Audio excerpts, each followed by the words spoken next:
Hello everyone, welcome again to another Teacher Joseph podcast.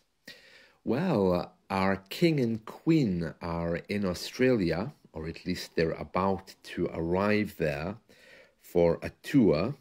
And as you might know from past media reports, the royals and Australia, well, that's quite a sensitive issue.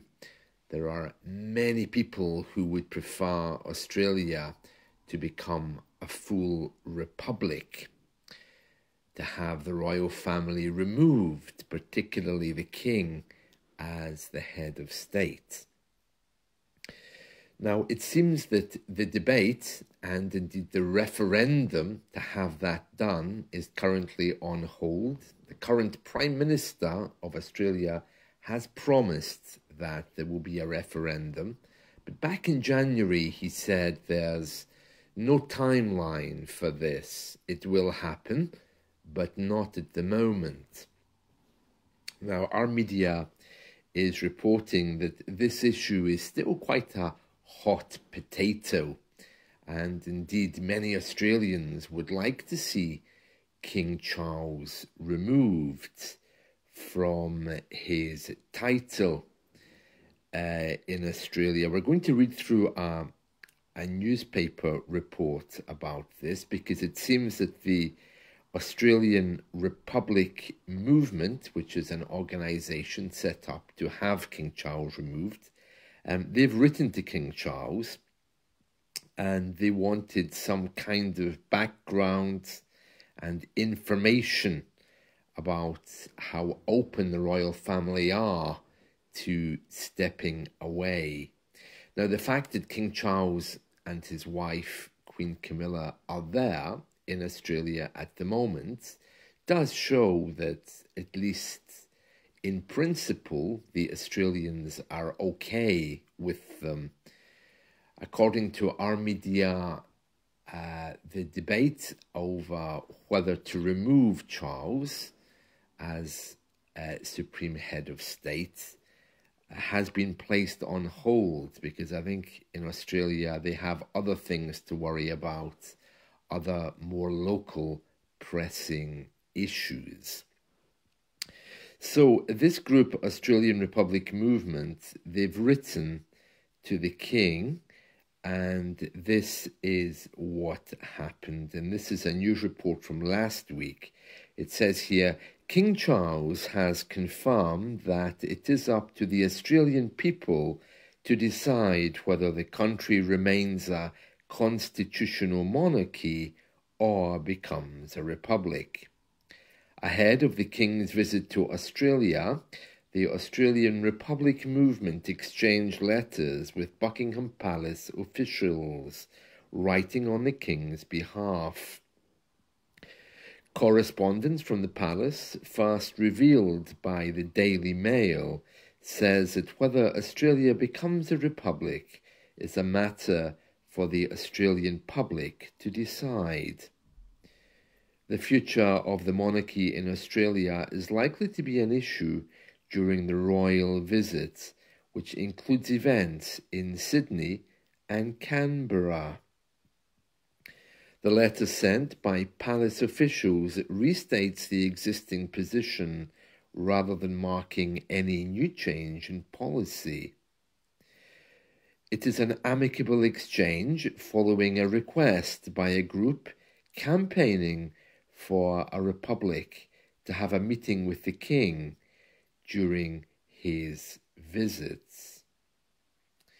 The King appreciated that you took the time to write and asked me to reply on his behalf, says the letter from Buckingham Palace to the Australian Republic Movement Group, written in March.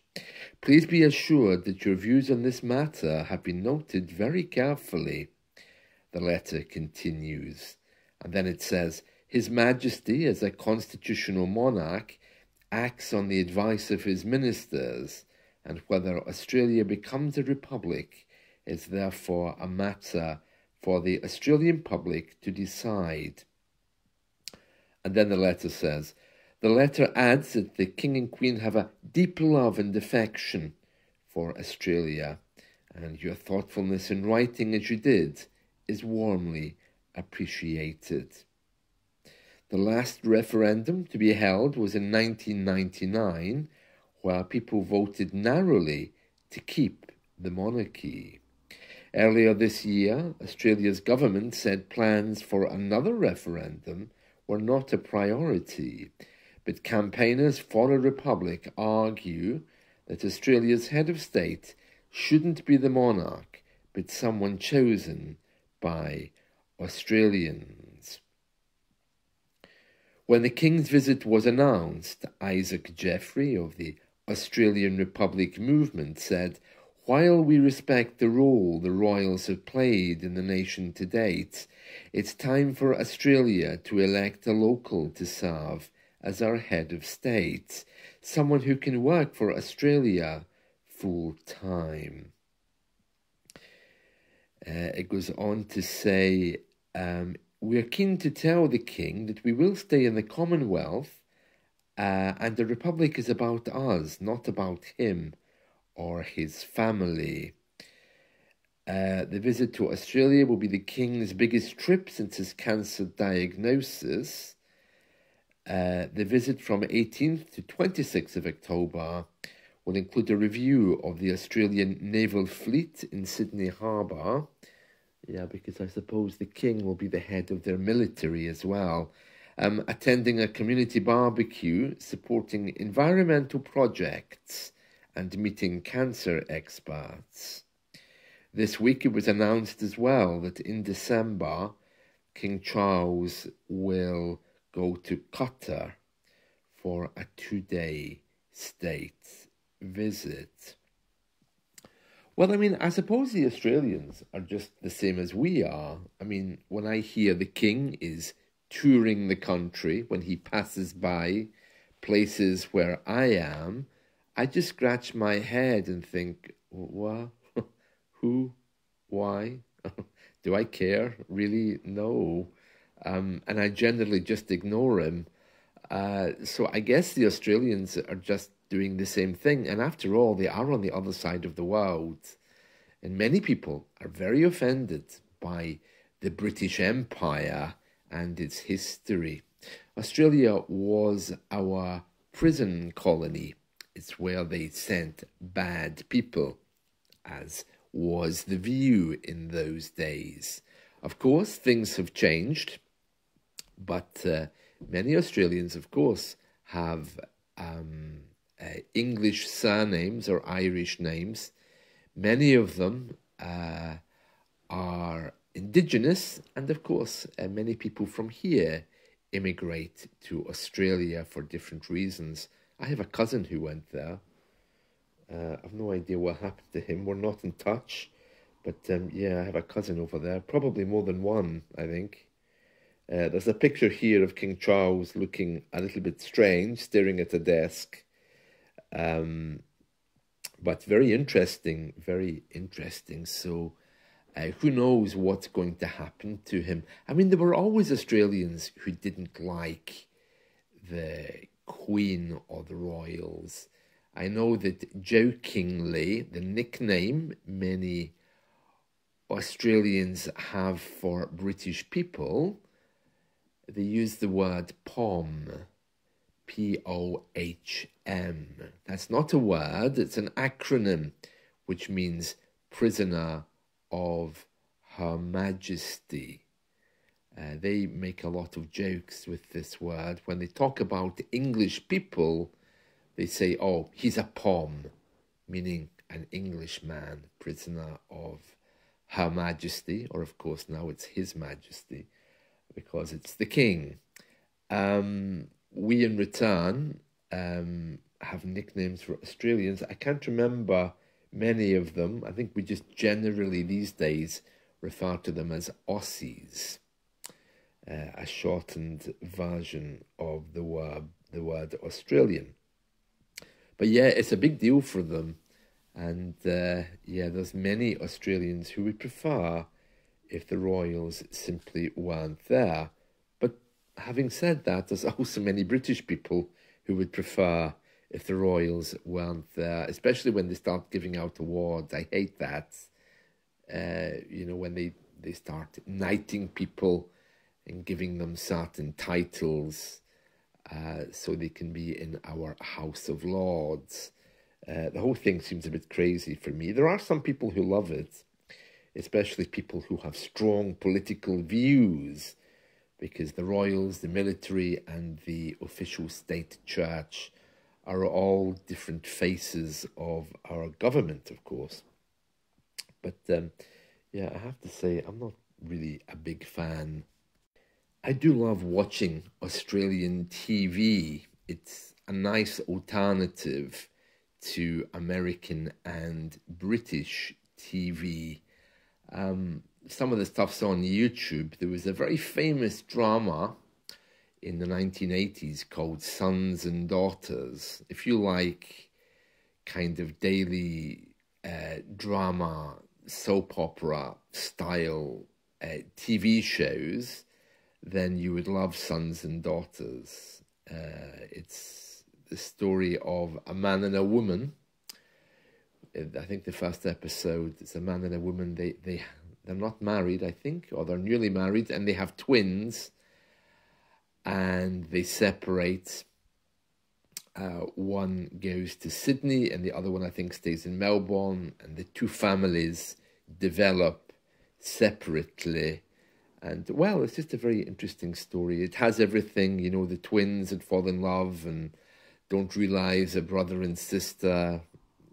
Someone dies and comes back again as somebody else. The usual stories that daily dramas have. So Sons and Daughters is a wonderful Australian TV show if you love those kinds of daily soaps, as we call them, or daily dramas.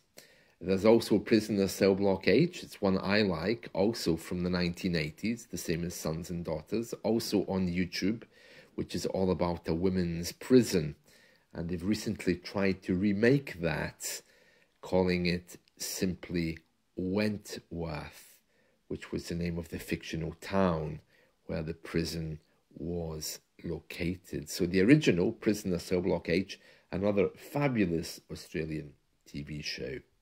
Yeah, we had many Australian TV shows, I think, in the 1980s. The Young Doctors was another one. A Country Practice was about a veterinary practice looking after animals. The Sullivans, yeah, that was another Australian TV show, all on YouTube. Oh, yeah. And the strange thing is they all have English actors. And like most of our colonies, it's very interesting. The higher up the ladder you go into aristocracy or into the legal system or the courts, with the judges, the more English voices you hear. It seems to be that the English accent is very respected. So there's kind of an expectation that very, very senior figures will have less of an Australian accent and more of an English accent. It's the same in Ireland. You can declare your middle-class ways and your wealth by having less of an Irish accent and more of an English one. And the same here, of course. In Scotland's like that as well. You hear a lot of, hello, how are you? And it's a way of exerting your influence as someone who doesn't come from the area. Yeah, very interesting how that works, especially in countries which were part of our empire when it existed. And I'm sure it's probably like that in other places as well. Very interesting, very interesting. Anyway, that's our king. He's in Australia with his wife, and no doubt there will be protests of some kind, although it looks like the Australian media are quite happy with them. They're talking a lot about the trip and where they're going, but the referendum to get rid of the royals is once again coming up in the future. So there we are. Yeah, I don't mind them. I mean, as long as they don't interfere with my Skype classes, I don't really care.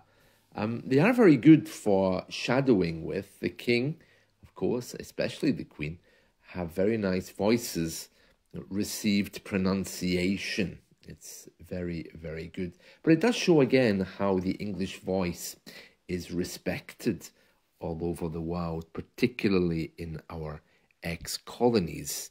We do still have a few, they call them departments now, I think, around the world. The Virgin Islands, I think, is still British territory. There's a few in Africa as well. I don't know. We don't really hear much about colonies anymore, but there are still a few around, that's for sure. And even the ones that are no longer colonies quite often have the king as their head, or they have some kind of association through the Commonwealth with Britain. But yeah, times are changing. But if you get the chance, do listen to some Australian dramas or news. It just makes a nice, refreshing, interesting change from the usual dominant American media. And there we are. That's it from me. So I hope you've enjoyed this. Let's talk soon. See you. Bye.